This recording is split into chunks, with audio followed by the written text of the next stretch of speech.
केसरकर साहेबांबद्दल मला बोलायचं होतं. केसरकर साहेब काही गोष्टी बोलत नाहीत, ते मलाच बोलावे लागते. कारण केसरकर साहेबांनी एका वर्षात जवळपास 16.5 कोटी रुपये या सावंतवाडी शहरासाठी दिलेले आहेत. ते मुद्दा म्हणून तुम्हाला वाचून दाखवतो की एवढा विकास काम करून एवढा पैसा आणून ते कधी मोठेपणा घेत नाहीत. पण काही गोष्टी शहराला पण कळायला पाहिजेत की केसरकर साहेब काय काम करतात ते. म्हणून मुद्दाम सांगतो, योगा सेंटरला पहिल्यांदा 2.5 कोटी आणले होते आणि वरच्या इमारतीला परत 2.5 कोटी आणले, म्हणजे जवळजवळ 5 कोटी. हे जे PWD आहे माझ्या समोरचं, तो जो पॅसेज आहे पूर्ण गोल तलावा याच्या खाली, गडग्याच्या खाली, राजवाडीच्या तिकडे म्युझियमसाठी 1.5 करोड रुपये मंजूर झालेले आहेत. तुम्हाला माहिती आहे मटन मार्केटसाठी परत 3 कोटी रुपये एकूण आहेत.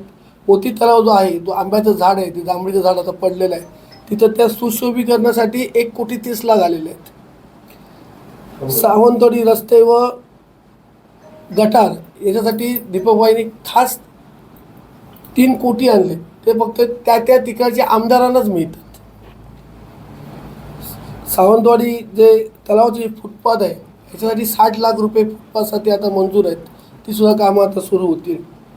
आणि सावंतवाडी शहरात जे ओपन प्लेसेस आहेत, जे जेव्हा बिनशेती करतात, प्लॉटिंग करतात, काही ओपन प्लेस सोडावे लागतात, ते डेव्हलपमेंटसाठी 50 लाख रुपयाची तरतूद झालेली आहे.